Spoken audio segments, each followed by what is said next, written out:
State gang the mob, true simple. We in too deep. Hello guys, hello. How y'all doing? Let's get this light lit.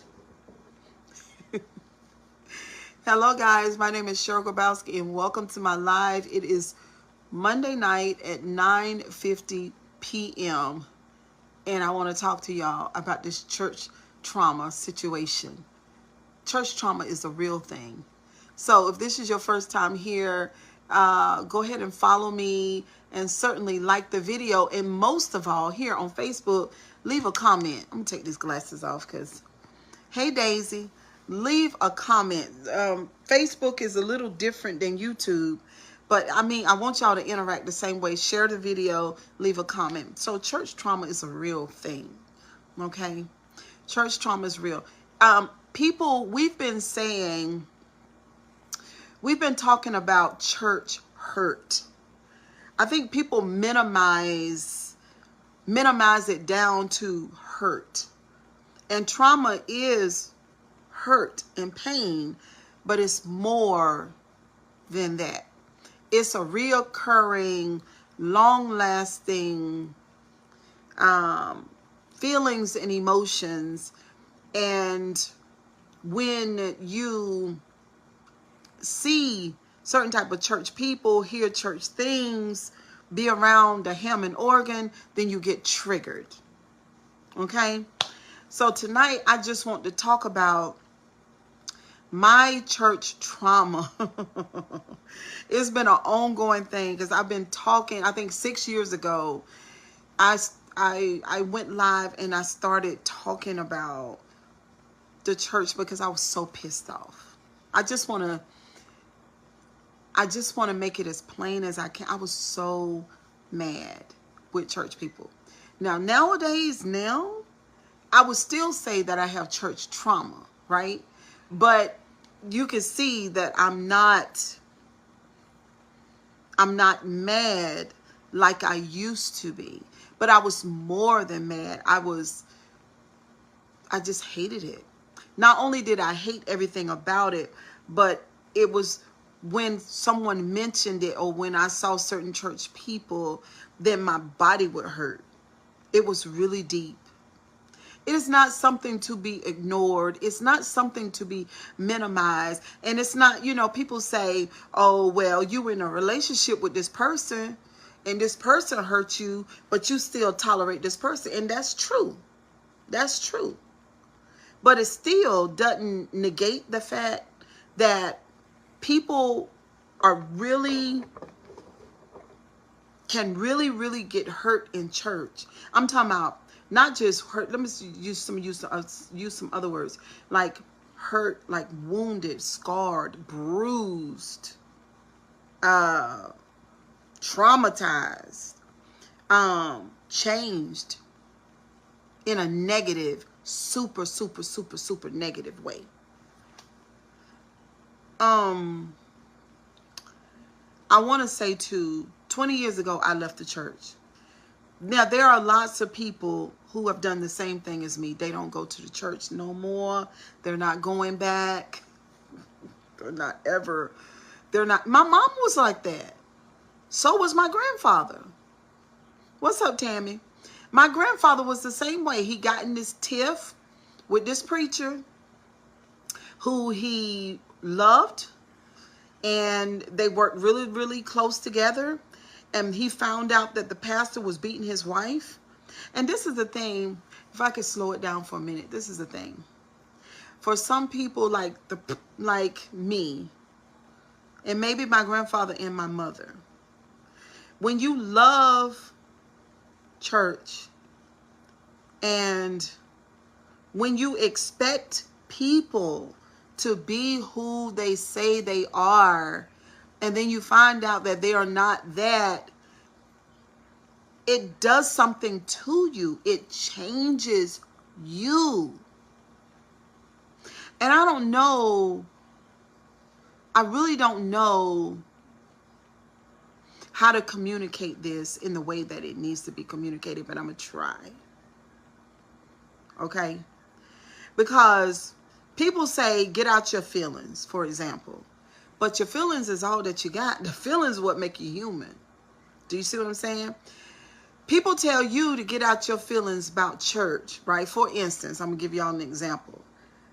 But if everybody go into the church on Sunday morning and nobody pays anything, nobody put any money in the plate, then the pastor going to be in his feelings. And that feeling that he get into is not going to change until the people come back and give. So when people tell you to get out your feelings, sometimes they are saying, I don't care about your damn feelings. I don't care what has happened to you at the church. I need you to come into this church and I need you to do what you are told. I need you to work like you've always worked, and I need you to give no matter what, in spite of your feelings. But again, for example, if everybody go into the church on Sunday morning and nobody gives an offering, that pastor's feelings are not going to change until these people wrong their right and start giving. But when it comes to the regular folks and the congregants, the pastor or the preachers that hurt you, they tell you to get over it. And they're not required to right their wrong. Do you see what I'm saying? So I say it like that because I've been both. I've been the person sitting in the pew and I've been the person standing behind the pulpit. I've been both. So I know from both positions what it feels like. But until church administrators, preachers, saints, until they learn how to right their wrongs, things are not going to get better. Because for some reason, people feel like if they have the title of apostle, pastor, teacher, evangelist, and preacher, that they don't have to treat you right. They don't have to. They just want you to get out of your feelings, and they want to be able to do whatever it is that they want to do to you. Trauma is happening. Trauma is happening in the church every day. It really is, y'all. Like, you have ministers who seg children. You have ministers who seg other ministers' wives and husbands. You have all kinds of food. You got people who have several partners up in the church. You just got everything that you could imagine going on. And people, their feelings and stuff get hurt because they get betrayed. And it's not supposed to happen inside the ministry. But what happens is, this is what church people do. Like any other corporation, right? They say the show has to go on. Whether we right our wrongs or not, the show got to go on. So when I look at it, when I look at ministry like that, back in those days, I was like, I can't do this. I got preacher friends who don't speak to other friends. They act just like the world. I got preacher friends who are jealous of other women because they're attractive. They got nice shapes, just like the world. You got people, Christians, that talk bad to their family members just like the world. Like, no, there's no difference. There's no difference. There's no difference in the church and the world. There's no difference. If we say that there is a difference, we are lying. We're lying. And that's where my church trauma comes from. It comes from church people lying. Church people being blind by choice. That means that they see shit, but they don't do nothing about it. That's where it comes from. And I can't do it because my thing is this. My brain showed me, like my brain constantly shows me, okay, well, God is not dead, number one. And he see the difference because I see the difference, but I'm supposed to act like I don't see it. And if I say something about it, then I'm the bad person, because we all supposed to pretend that if these people are in here doing what they're supposed to do, and they're not. So no, I can't do it. The church trauma, the fantasy, living in the fantasy, because that's all it is. It's a program. It's like a show. It literally is. It's supposed to be a safe place, right? It's not. You have predators in there that prey on people. So when I saw the pimp, the prostitutes, the liars, the thieves, the beggars, when I saw the child molesters, the whores, the whoremongers, preachers' wives coming down with cancer and they leave them when they get on their deathbed, like I've seen it all. And in good faith, I could not say that the church was better than the world, because they were not. They were not. That's not true. That's a lie. The only thing that they were better at was masking. The only thing that the church is better at is masking. It's putting the mask on and pretending that they are not who they really are. They are expert mask wearers.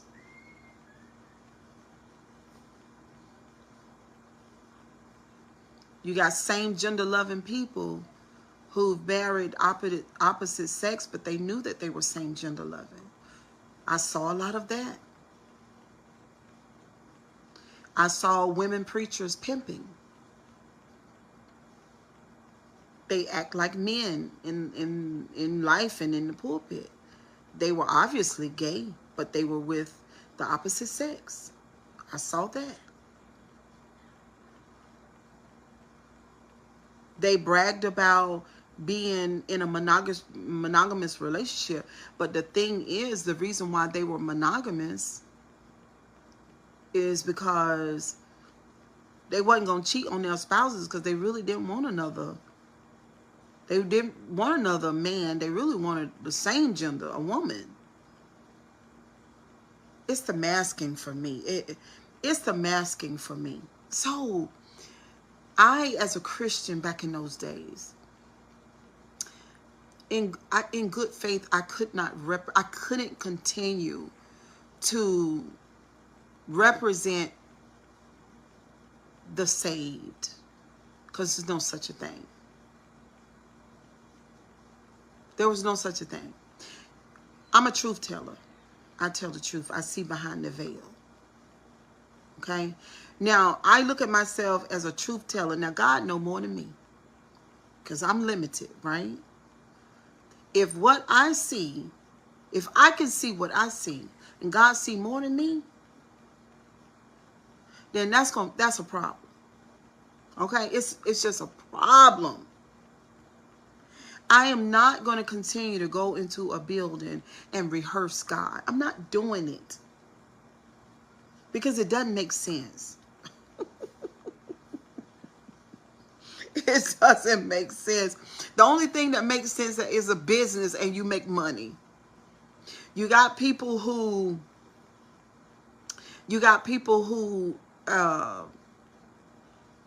they believe that if they have a membership at this church, they pay their offering, if they come ever so often, then they can have eternal life. And then they pay their money to the system, and this system helps their consciousness, help them to feel like that, I've done my due diligence. It helped their consciousness. So then they feel like they're Christian. But this is the thing. Christians get together and then they turn their nose up at the world.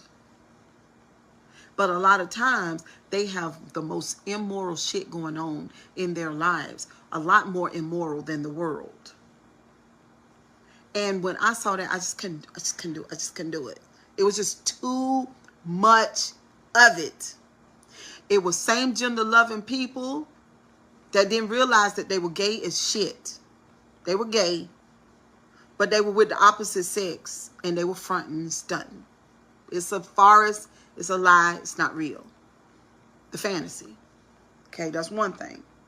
Then number two, they was doing a lot of hoeing, cheating, whole bunch of stuff like that. Backbiting, jealous of folks, doing all of that. But then shouting, praising God, reading their Bible. Worse than the world. Because they were pretending to be holy. I can't do it. I could not sit in there in a good faith. I'm talking about in real, you know what I'm saying? And pretend that these people were not full of shit. I couldn't do it. And I can't do it now. I can't. Hey, Dylan, how you doing? So, no. My thing is, if I would have had another experience around other people who were not perfect, right? But they knew it. They admitted it. They didn't think that they were better than other Christians because they could do certain things, then it would be different. But that's not my experience. I was around shitty Christians who acted like they were better than other people.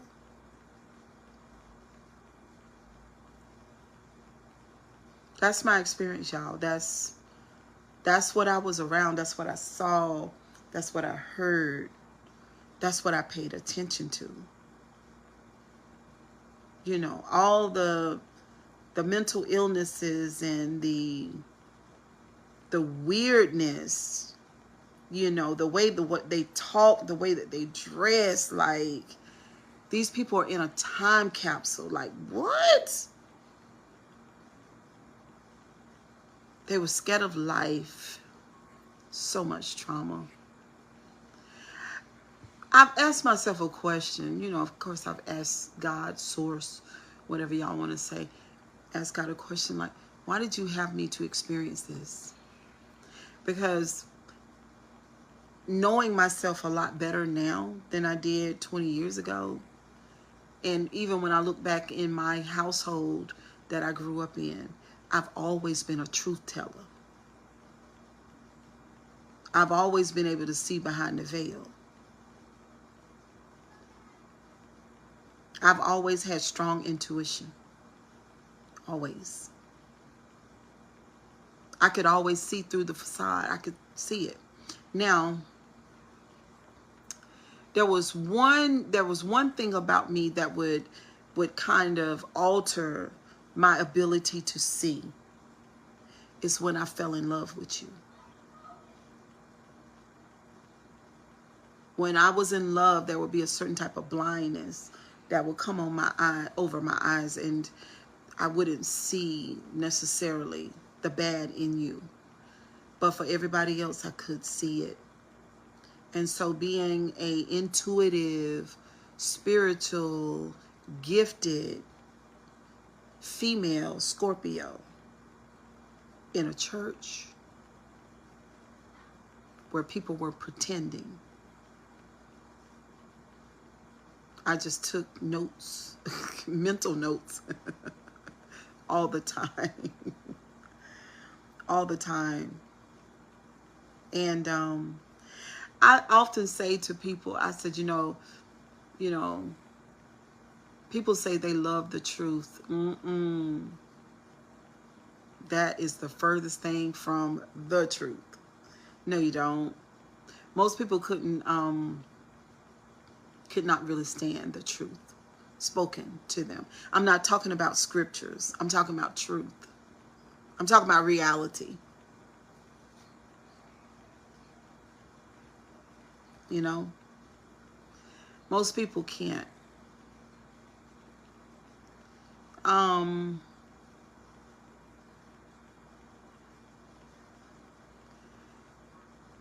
Part of my trauma is being so angry at the fact that I had an indoctrinated mind for so many years.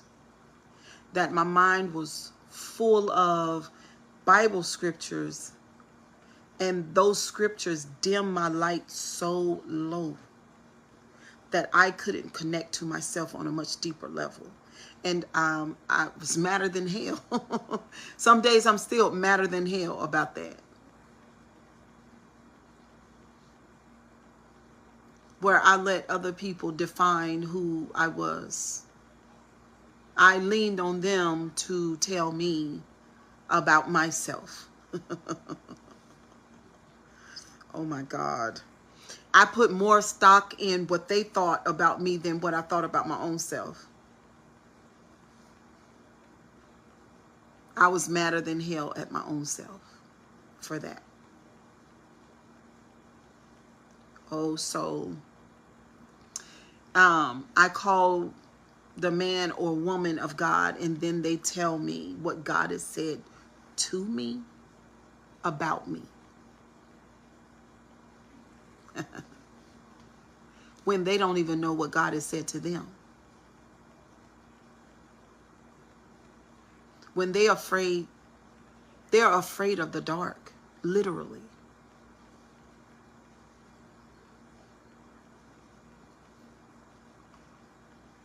I used to think, I'm gonna go up in this prayer line because this person has a prophetic gift, and they're going to be able to tell me what God says. I didn't have any confidence in, and I didn't realize that was blasphemy. That was me handing my power over to another human being instead of me looking into the deepest rhythms and regions of my own soul, because I'm a living spirit in this world. Like I'm on a life's journey.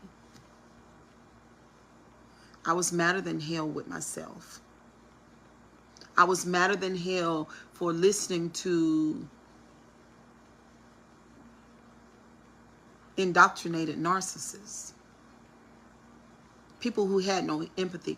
I remember one day, one of the things that really woke me up, and it sort of traumatized me too at the same time, was I heard a preacher, a female preacher, and she preached and she said that people who had abortions were going to die and go to hell.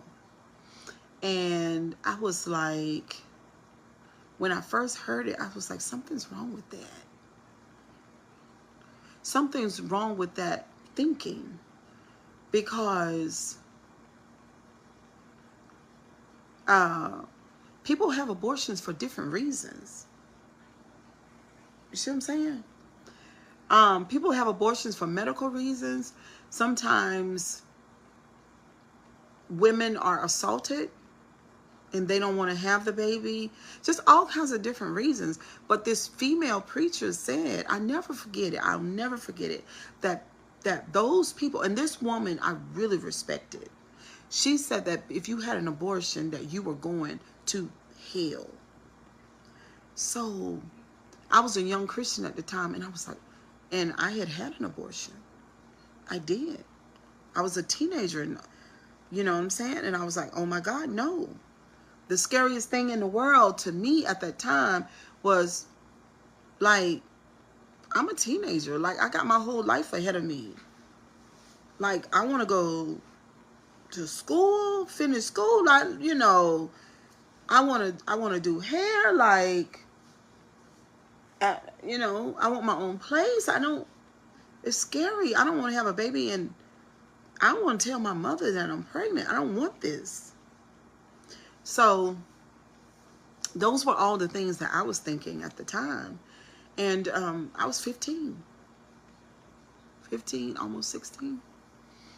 And so I had the abortion. I didn't want that kid. And so she was saying that any woman, but she had not had children. She had a barren womb. So it was personal. And see, back then I was really young, even though I knew something was wrong with it. But now at 53, oh, my shoulder. Oh, now at 53, I know that people who have abortions are not going to hell. No more than women who are gay and have a husband their whole life, but they're only with the husband because the husband is a facade. So if anybody's going to hell, would be that preacher lady. It's her, not the lady, the young teenager who had the abortion. So the thing is, church,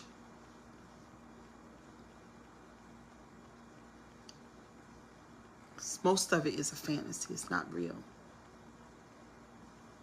Now, your love for God from your heart, that's real. But 85% of what goes on in a church building is fake. It's foolery, it's pretending. It's not real. And that's why all the traumas come about, because you're dealing with people who are masking and who are pretending. And then they wrap it all around God and use the Bible again for control. And a big part of it is people just want your power, they want control, and they want your money.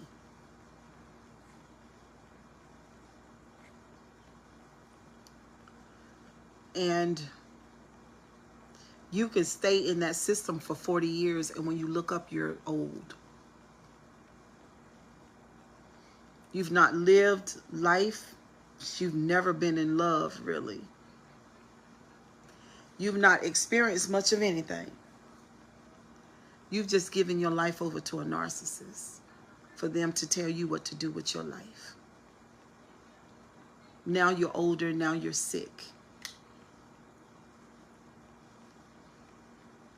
So my name is Cheryl Grabowski, and I came all the way to tell you that when you are dealing with the church, you got to be careful. Church can be a jail. It can be a severe ensnarement. Not only church, some Bible scriptures. You can be thinking something, some Bible scripture. Y'all don't understand how powerful ideas are. So the idea is in the form of a scripture or scripting. And then you embrace it. You take that idea in. That idea builds a wall or fence around you mental-wise. And it holds you back from living, loving, and experiencing life. So you really, church can be an ensnarement to you. It could be the worst jail that you would ever go to in your life. It's just as detrimental as going into a physical jail. And all this can be done by way of the Bible.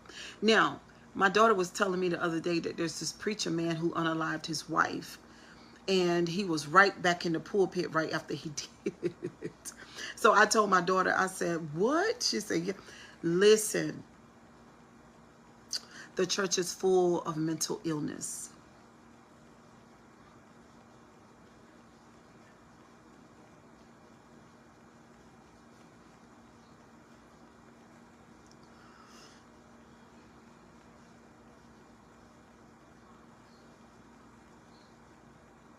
Okay. I read your comment. Okay. So my thing is this.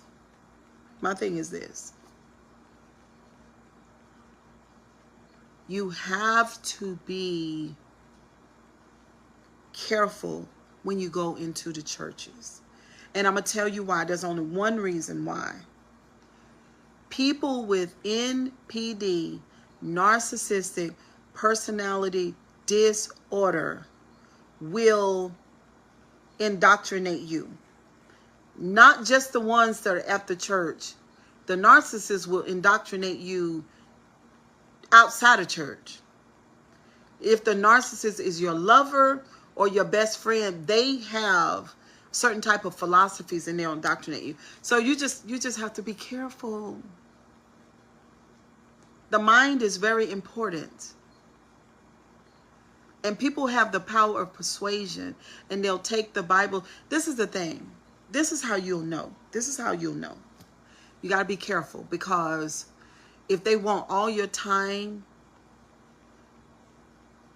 your tithe, and your talent, and they want it all, and then they tell you that you are to obey them, run. Run as fast as you can.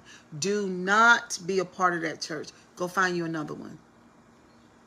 They're going to ensnare you. You will be ensnared for many of years. Run. If they are asking for, if they want you to be at church every time the door opens, if they want you to give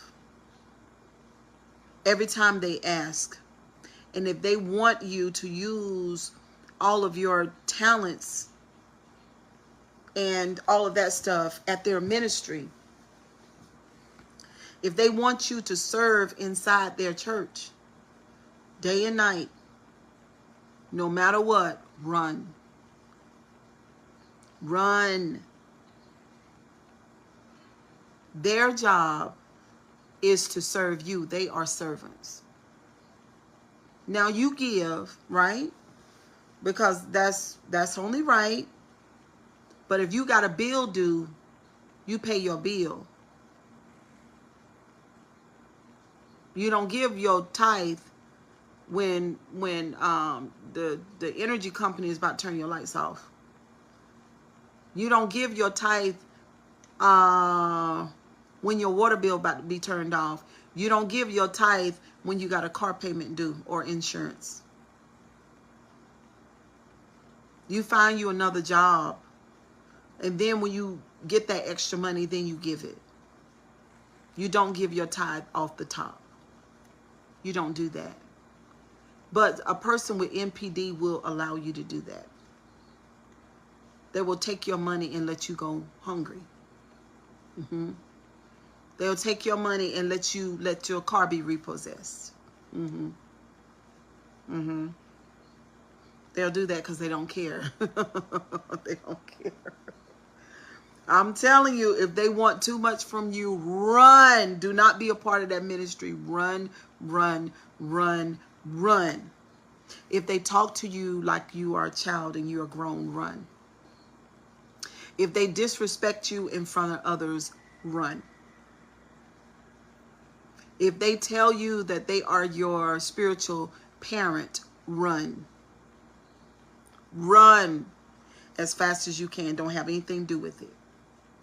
If they always begging you for your resources, run. And if they always telling sad stories about them not having and what happened to them, run.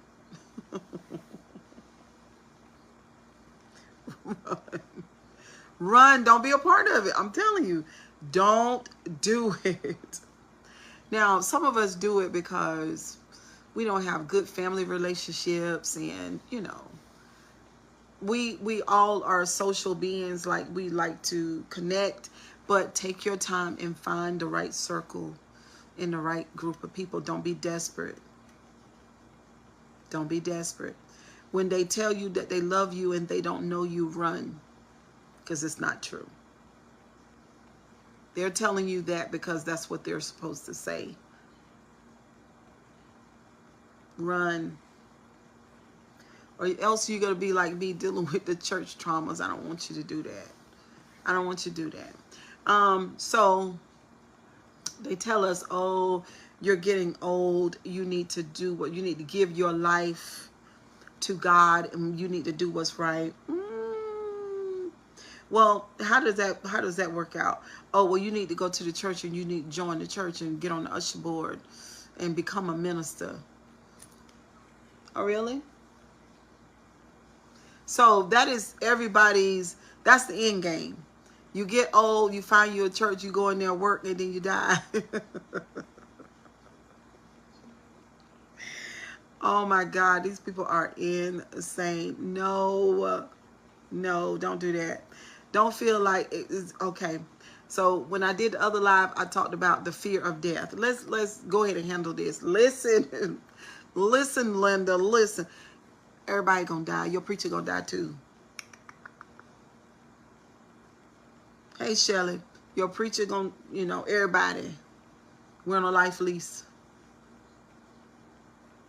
We're on a life lease. We're on a life lease. I need y'all to accept that. and this is the thing. Another thing. If they're trying to scare you with the fear of death, run. Don't be a part of that ministry. Don't do it. Because how are you going to make me afraid of my life contract? My life contract, death is a part of that contract. You're not going to keep on making this provocative for me because common sense tell me. And somebody say, sure, well, you don't need common sense. You need spiritual sense. So what's supposed to be spiritual sense? What somebody has written down? No. It is absolutely natural that men and women live and die. Period. If you are afraid of death, then your pastor has put a bit in your mouth and a noose around your neck. Let me say that again. If you are afraid of death, then your pastor has put a bit in your mouth and a noose around your neck. Because then in order to sway your will, then the only thing that they have to do is bring up the fact that you're going to pass or somebody's going to pass away. And then that scares you into submission. And there you go with the bit in your mouth and the noose around your neck. But if you understand, and not only understand, but accept the fact that you're going to pass away one day, and it's cool. Because you could probably live several lifetimes past this lifetime. And because you can't control it and you can't do nothing about it, then why worry about it? Because your pastor don't know. Your pastor don't know no more than what you know. That's the truth. Now, it's hard. Some people say, Cheryl, people don't talk like that. Well, hey, 2024, your pastor don't know no more about death than you do.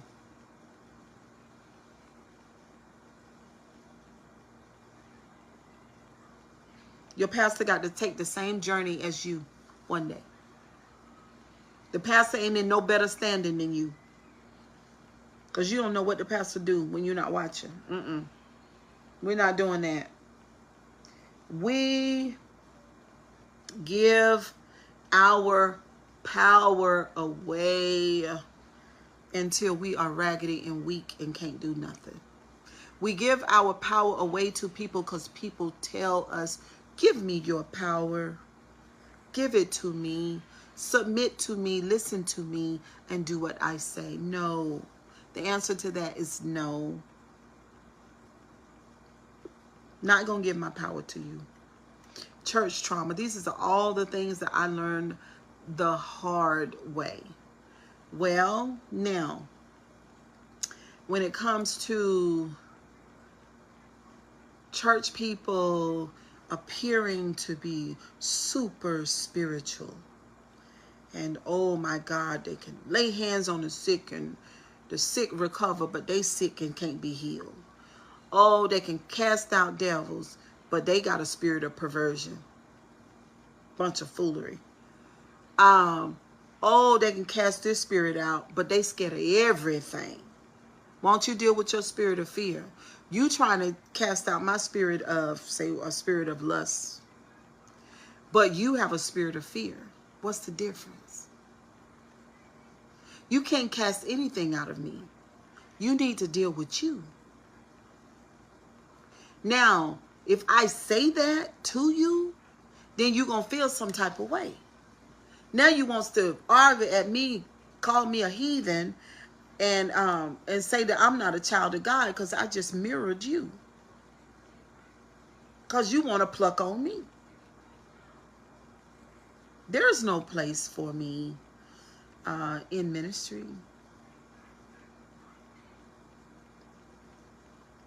There's no way. There would be too much to see. Oh my God. Too much to hear, too much to know. And they wouldn't be able to take it no how. Wouldn't be able to take it. Wouldn't be able to take it. So, church trauma, leadership, titles, bad morals, internal GPS broken, broken, but you preaching. Internal GPS broken, but you're preaching, and you're telling me what Philippians or Ephesians says when I can read it for myself. I'm not illiterate. See what I'm saying? No. No, I don't want to do it. I don't want to do it. To the point, so much trauma till y'all know I don't go anymore. No, for what? So somebody say, well, Cheryl, all churches are not like that. Oh, no, all churches are not like that. You got that right. But what would be the point?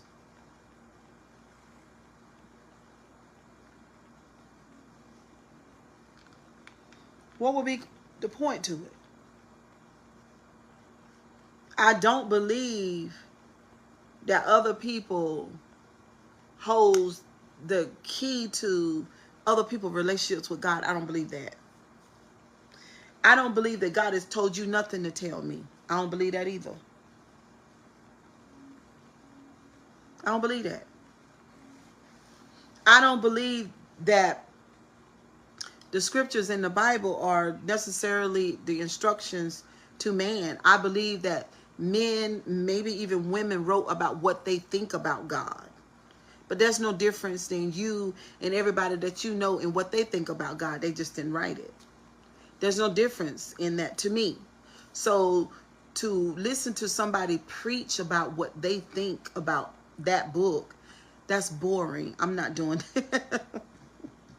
I'd rather research the deepest rhythms and regions of my own soul. You know what I'm saying? Because I'm a living spirit. And I know me. I know me, or I'm learning me in all the different aspects of me. So no. So so with my church trauma, and this is the thing. So if y'all want to know, well, Cheryl, how did you get like that? Because of this. That's how I got like this. Because of that. All of that stuff. Like, what is that? Like, who are you? Why are you doing that? Who are you? Why are you doing that? Why have you said that? Are you crazy? Do you actually believe that you have some type of special power over other people? Why would you want me to submit to you? Why would you want that? Why would you want me to obey you? Who are you? You're afraid of the dark.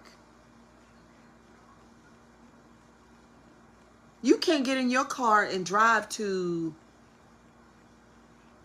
Maryland by yourself, but you're supposed to tell me what the Holy Spirit said to me? No. You're an unevolved, immature child adult who believes in Bible stories. Scared of everything. That's what you are. No. Somebody say, well, Cheryl, I got my pastor, you know, my pastor and first lady, they ain't never been out. They ain't never been to the club or nothing. They don't know nothing. They ain't never drank or smoked. Like, they always been together. Well, what do they know about life?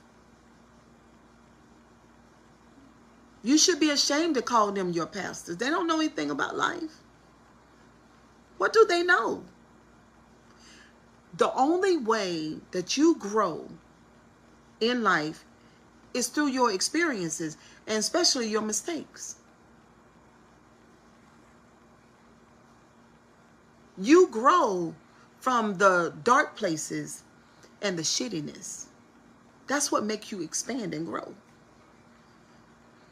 If your pastor and your first lady been hanging out in church all the days of their life and not growing in life lessons and stuff like that, being stretched and stuff, they don't know anything. Those are children. And you are in a fantasy along with them. No, I wouldn't have no preacher that don't know about life, ain't lived enough life. Ain't no way. No. That's not good. Because they can't tell, they are in a fantasy, and they can't tell you nothing but fantasy words.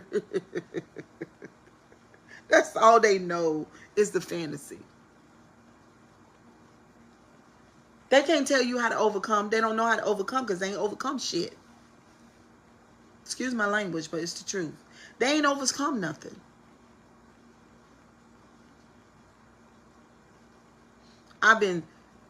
My preacher is been saved all their life. Oh.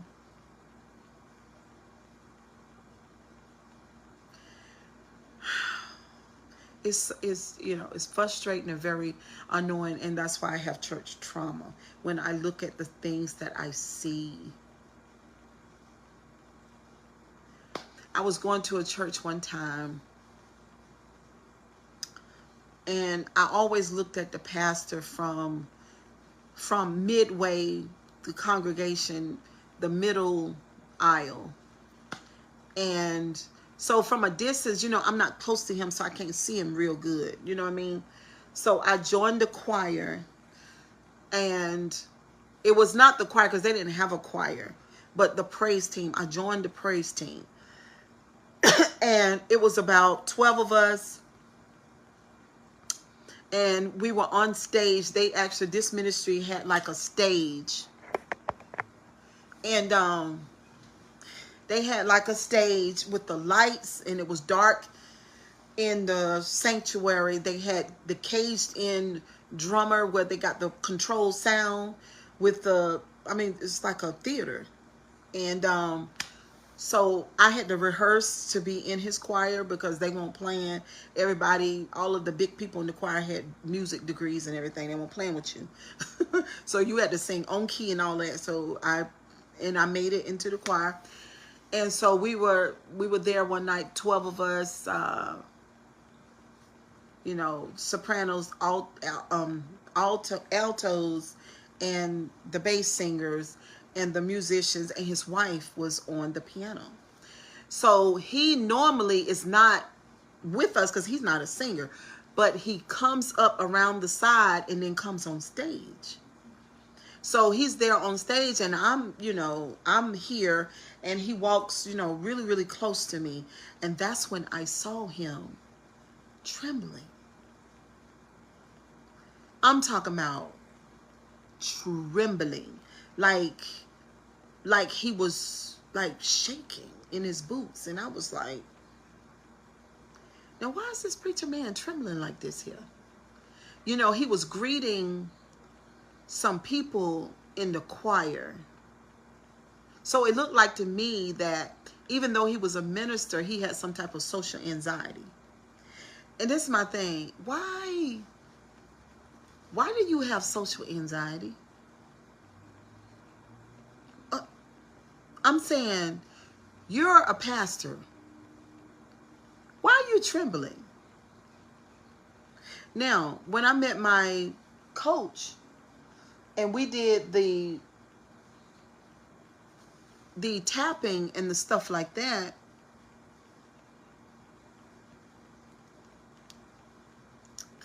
I used to tremble.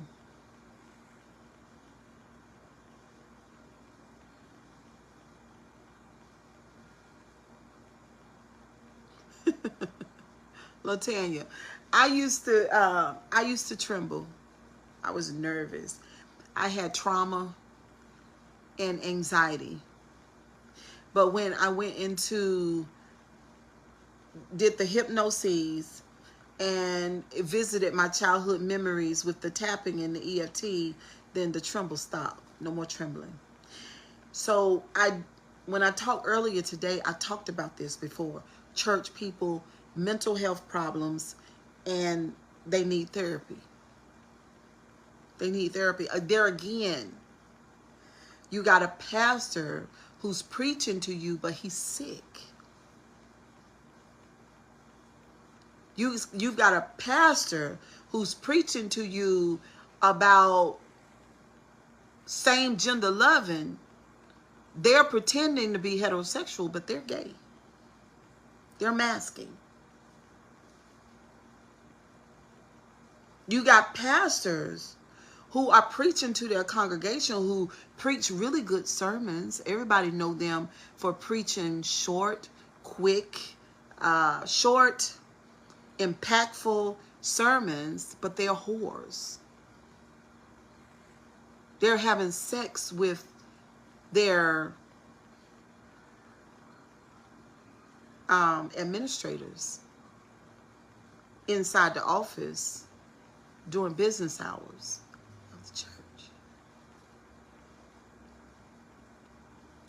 So when I have these kind of conversations with people, they say, well, Cheryl, you know, that's their personal business. And okay, so I'm about to get a hot flash and a whole church trauma right now, whole church trauma. What the hell did you just say to me? What'd you say? Ma'am, listen. If I tell you that your pastor has got this lady bent over in the church office back here, his wife is at home with the 3 children. He's a whore. He preached really good sermons. The people give their tithes and offerings, get their their goosebumps for the service, and they go home. But he's everything that the Bible talks about and speaks against. And then I say this to you, and you say, well, sure, it's all right. That's my church trauma. I can't do it. Because it's not all right. No, it's not all right, ma'am. Because when he finally makes his announcement, because him and his wife, they're broken up because he won't come home at night. He always running the streets. He's not loving on her. He's not segging her. He don't spend no time with the kids. And now,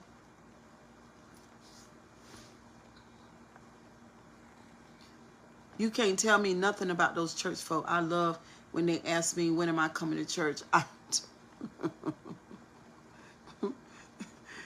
When I turn into Medea, when y'all get the smoking section.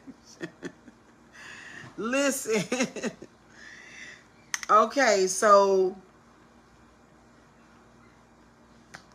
you're defending this preacher. I said he's cheating on his wife. He don't spend no time with the children. But the congregation loves him for what they get from him, which is the short, power-packed sermons. He has a nice voice. He's a good preacher as far as exogee in the text. I'm saying, but you could, I'm saying you can go over to the college and listen to somebody teach the Bible from school. But this is not what church is supposed to be. This man that's in this pulpit is supposed to lead by example. He's supposed to be, as you know, because he's preaching the Bible. But that same Bible that he's preaching, the one that he's sinning against, doing something other than what it's saying, he's supposed to be loving his wife. She loves him. But he's a whore. He doesn't want his wife.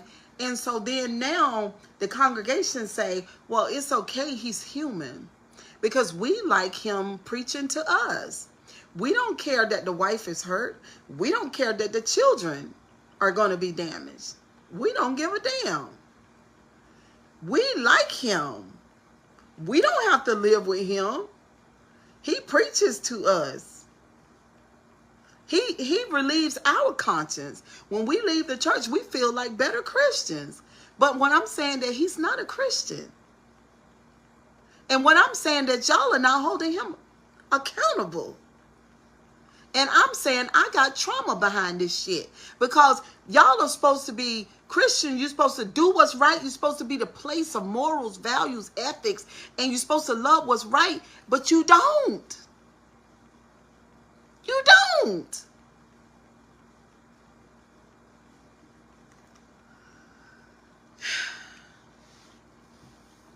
I think you should at least feel safe at church. You don't know what you may run into. Right.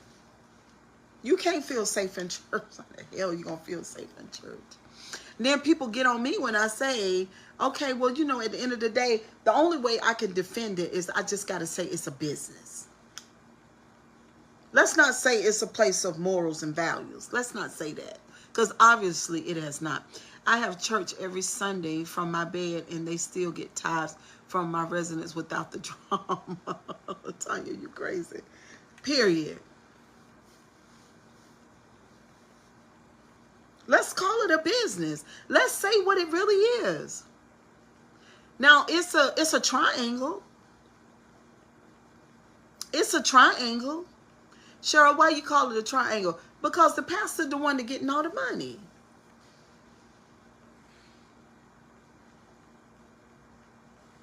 That's why.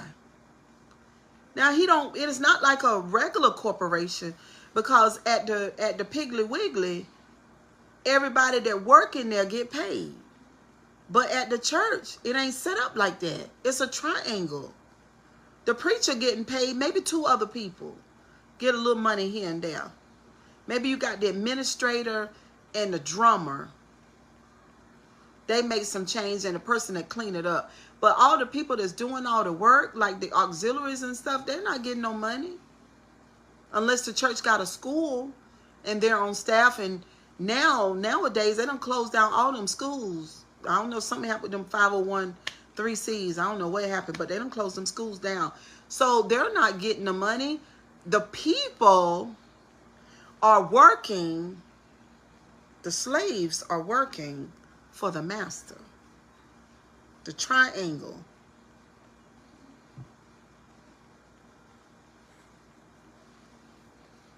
The preacher getting the money. Thank you for the hearts. It's a business. Can I say that? That's the only thing that makes sense to me. I don't see no love there. No. I see something like, what do I see? Like if you're part of the sorority or fraternity, something like that, you know, like community-based type thing. But you talking about love and God and stuff like that? No, ma'am.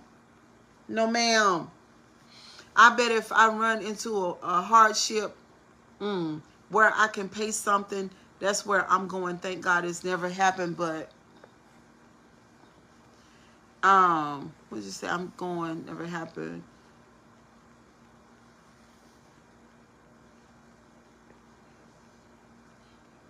Yes, I can. Yes, I said church.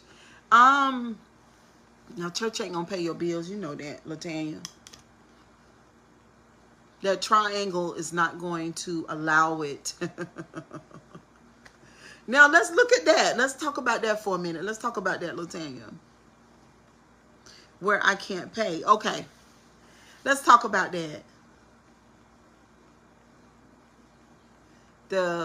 So it's a triangle. Pastor get all the money. Pastor gets the bulk of the money, right? But then you call pastor and you say,